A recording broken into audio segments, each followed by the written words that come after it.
शाम का समय था। ऑफिस से घर आने के बाद पिता फिर से ऑफिस की फाइल्स में उलझा हुआ था। तभी उसका 7 साल का बेटा पास आया और बोला, पापा क्या मैं आपसे कुछ पूछ सकता हूँ? हाँ पूछो। फाइल से नज़र हटाए बगैर पिता ने जवाब दिया। आप 1 घंटे में कितना कमा लेते हैं? बेटा ने पूछा। इस अजीब सवाल पर पिता को कुछ गुस्सा आया। उसने जवाब दिया, तुम्हें इससे क्या मतलब? क्यों बेकार के सवाल पूछकर मेरा समय खराब कर रहे हो? देखते नहीं मैं काम में बिजी हूँ। पापा मैं बस जानना चाहता हूँ, प्लीज़ बताइए ना, आप 1 घंटे में कितना कमा लेते हैं? बेटा जिद करने लगा। 500 रुपये, पिता ने जवाब दिया और काम में लग गया। ओह, बेटा सिर झुकाकर कुछ सोचने लगा, फिर सिर उठाकर बोला, पापा आप मुझे 300 रुपये उधार दे सकते हैं? ये सुनना था कि पिता का गुस्सा बढ़ गया। वह बेटे को झिड़कते हुए बोला, अच्छा तो तुम इसलिए मुझसे मेरी सैलरी पूछ रहे थे? तुम्हें खिलौना या कोई फालतू सी चीज़ खरीदनी है? अब एक शब्द कहे बगैर सीधा अपने कमरे में जाओ और सो जाओ। मैं इतनी मेहनत से पैसे इसलिए नहीं कमाता कि तुम्हारी हर फालतू मांग पूरी कर सकूं। बेटे का चेहरा उतर गया। भारी कदमों से वो वहाँ से चला गया। पिता कुछ देर तक तो बेटे की बात पर नाराज़ रहा, फिर काम में लग गया। काम खत्म होने तक उसकी नाराज़गी भी खत्म हो चुकी थी। अब उस बेटे के प्रति अपने खुद के व्यवहार पर दुख होने लगा।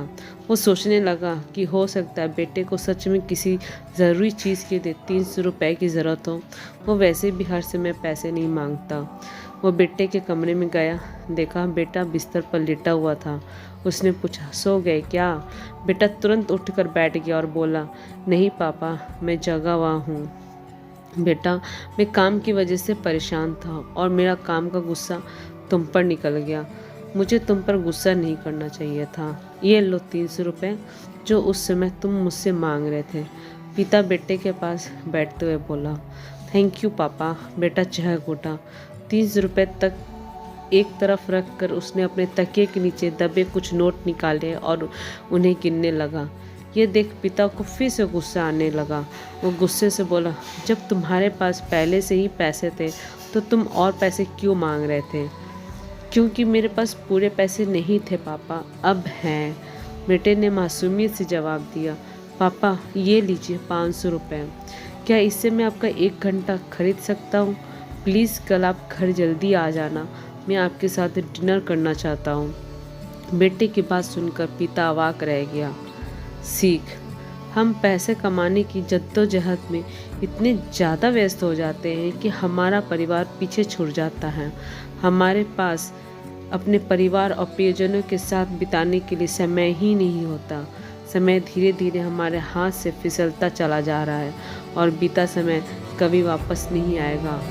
ऑफिस में हमारा रिप्लेसमेंट बड़ी आसानी से ढूंढ लिया जाएगा, लेकिन परिवार का कोई रिप्लेसमेंट नहीं है। अपने परिवार को महत्व दें। Thank you.